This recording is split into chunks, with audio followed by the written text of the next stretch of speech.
कि इनके पूर्व के रक्षा मंत्री कहते थे कि इनके पास पाव किलो का बम है, आधा किलो का बम है, किलो का बम है, जो इन्होंने काफिरों के लिए बचा रखा है। लेकिन अब आसिफ मुनीर और पाकिस्तान के हुक्मरानों की फटी पड़ी है। व्हाट आर यू, हो यो गॉड। अब आसिफ मुनीर साहब उनके सामने भीगी बिल्ली की तरह बैठे हुए थे।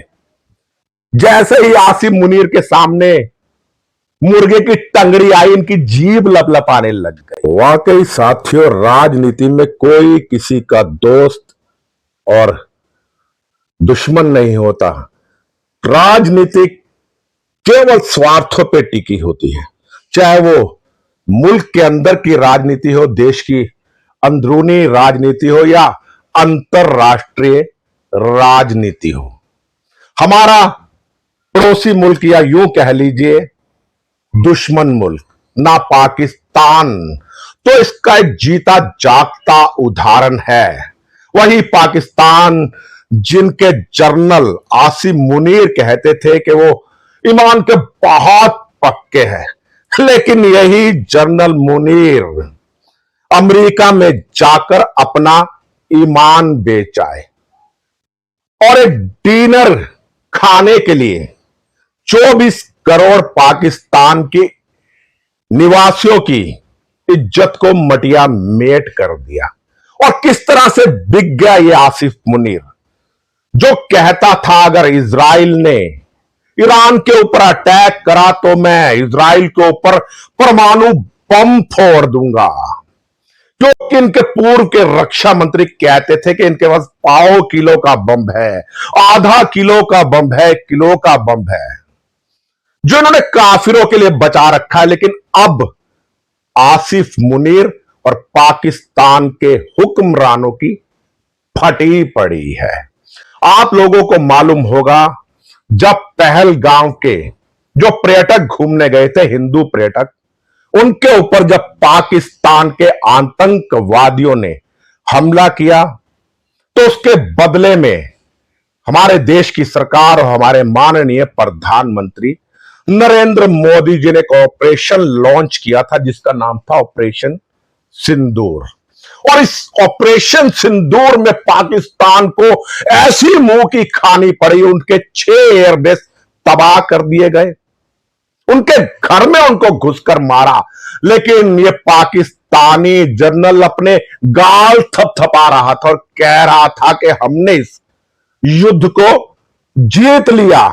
और ये वाकई बंदा काबिल तारीफ है, प्रशंसा के लायक है, जो हारने के बाद भी स्वयं भी अपने आप को जनरल से बड़ा ओहदा दे दिया, यानी फील्ड मार्शल बन गया। हमारे देश में भी फील्ड मार्शल हुए जनरल मानेक शाह। उन्होंने पाकिस्तान के 2 टुकड़े कर दिए थे, यानी पूर्वी पाकिस्तान जो आज बांग्लादेश बन गया और पश्चिमी पाकिस्तान जो आज का मौजूदा पाकिस्तान है। वो वाकई फील्ड मार्शल कहलाने के लायक थे। लेकिन आसिफ मुनीर तो अपने आप में है, मुंह पे थप्पड़ खाने के बाद भी इस बेशर्म आदमी ने अपने आप को फील्ड मार्शल बना दिया।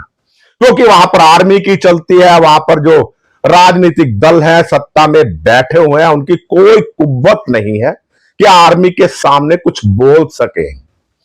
शहबाज शरीफ को मालूम था अगर मैंने आसिफ मुनीर को रोका तो मुझे ये सत्ता से बेदखल कर देंगे, जैसे पूर्व के प्रधानमंत्रियों को कर दिया गया। अब युद्ध में जैसे इनके F-16 मार गिराए गए, जो इनको अमेरिका ने भीख में दिए थे जहाज, और कहा था केवल ये आतंकवादियों के खिलाफ युद्ध में लाए जाएंगे।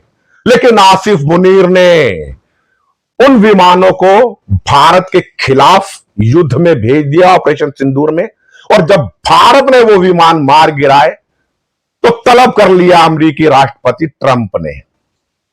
अब आसिफ मुनीर ने सोचा कि हमें शायद इनाम देंगे, सरकार खुश हो जाएंगे हमारे आका। लेकिन वहां 6 दिन बिठाने के बाद भी ट्रंप ने आसिफ मुनीर के साथ कोई मुलाकात नहीं की।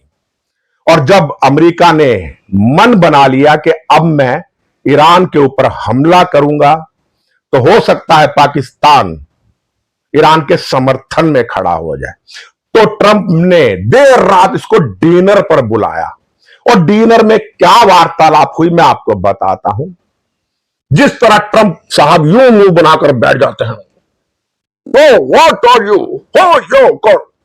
अब आसिफ मुनीर साहब उनके सामने भीगी बिल्ली की तरह बैठे हुए थे। जैसे ही आसिफ मुनीर के सामने मुर्गे की टंगड़ी आई, इनकी जीभ लपलपाने लग गई।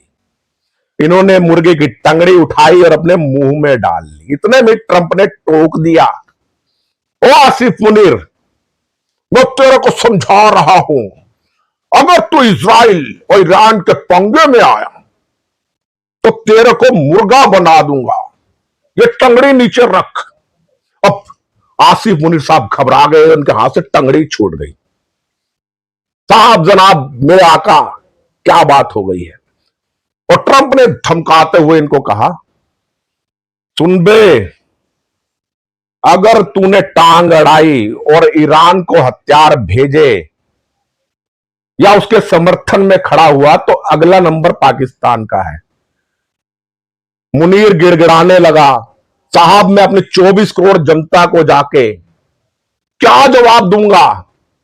ट्रंप ने हंसते हुए कहा और कुछ करोड़ डॉलर मुनीर की झोली में डाल दिए। वैसे भी सबको मालूम है कि पाकिस्तान भिखारी देश है। यहां तक कि मुस्लिम मुमालिक सऊदी अरेबिया, यूएई ने भी पाकिस्तान के नागरिकों को वीजा देने से इनकार कर दिया, यह कहते हुए कि वीजा लेकर ये यहां आते हैं और यहां आकर भीख मांगते हैं। जेद्दा के अंदर, मक्का में, मदीना में। तो पाकिस्तानियों को अब वीजा ना तो सऊदी अरेबिया दे रहा है, ना दुबई दे रहा, ना यूएई दे रहा है। ऐसे में अब चाइना का प्रेशर भी पाकिस्तान पे बढ़ गया अमेरिका का साथ देने की वजह से। अब इनकी यह हालत होगी, एक तरफ कुआं है, एक तरफ खाई है। कल तक इनका अब्बा जो था आका था, चाइना था, लेकिन कुछ हजार करोड़ डॉलर के चक्कर में अब ये दुम हिला रहा आसिफ मुनीर ट्रंप के सामने, अमेरिका के सामने।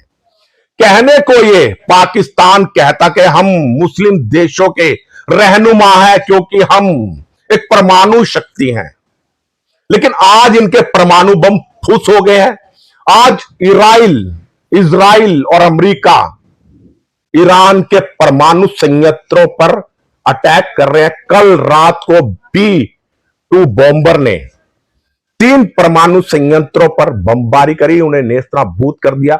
लेकिन भीगी बिल्ली की तरह, खिसियानी बिल्ली की तरह पाकिस्तान और 56 इस्लामिक मुल्क चुप बैठे हुए हैं, क्योंकि उनको पता है कि उनकी कोई औकात नहीं है अमेरिका के आगे। और अमेरिका के बहुत ज्यादा जो हित है इजराइल से जुड़े हुए हैं, क्योंकि अमेरिका ने बंदर बिठा रखा है अरब कंट्री के बीचों बीच में इजराइल, और वो जब भी चाहता है इजराइल के द्वारा डुगडुगी बजाता है और उन बिल्लियों की रोटी छीन लेता है। इतने संपन्न देश होते हुए जो धमकी देते हैं भारत को कि हम 56 देश हैं, देख लेंगे, लेकिन आज इन 56 देशों की घिग्गी बंधी हुई है इजराइल और अमेरिका के आगे। चाइना और रशिया कह तो रहे हैं कि हम इस युद्ध में दखल देंगे, लेकिन चाइना ताइवान में उलझा हुआ है और यूक्रेन के साथ रशिया उलझा हुआ है। तो ऐसे में कोई उम्मीद नहीं बन रही कि चाइना और रशिया इस युद्ध में दखल देंगे।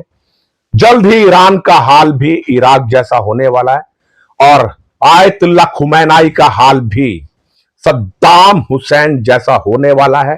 जैसे सद्दाम हुसैन को अमेरिका ने सरेआम फांसी पर चढ़ा दिया, यही हाल आयतुल्ला खुमैनी का भी होने वाला है।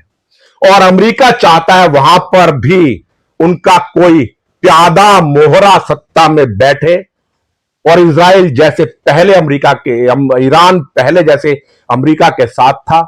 इस प्रेशर में जब वहां सत्ता परिवर्तन होगा तो अमेरिका वहां कब्जा कर लेगा और बाकी के खाड़ी देश जो विद्रोह की सोच रहे थे अमेरिका के साथ, अब वो शांत बैठ गए। ऐसे में इजराइल को और हौसला मिलेगा।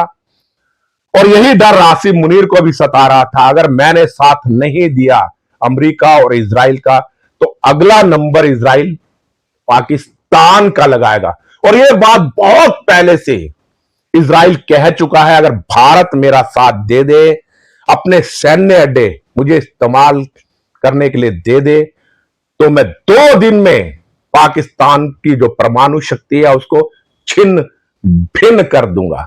यह है पाकिस्तान की हकीकत, यह है जनरल आसिफ मुनीर की हकीकत।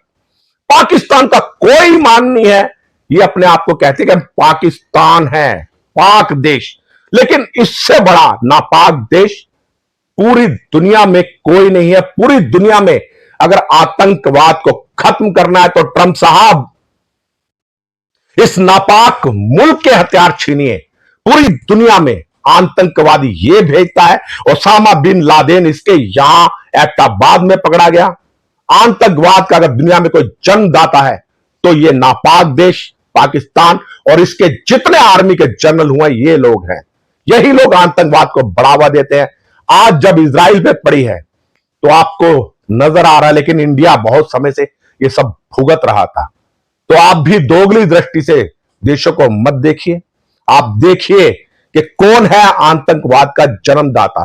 बाकी अमेरिका के बारे में तो मशहूर है कि ऐसा कोई सगा नहीं जिसे अमेरिका ने ठगा नहीं। अमेरिका केवल अपने हित की बात देखता है। ज्यादा कुछ नहीं कहूंगा, आप लोग समझदार हैं, मेरी बातें अच्छी लगी हो तो मेरी इस वीडियो को शेयर कर दीजिएगा भाइयों बस, और मेरे चैनल को सब्सक्राइब भी अवश्य कर दीजिएगा।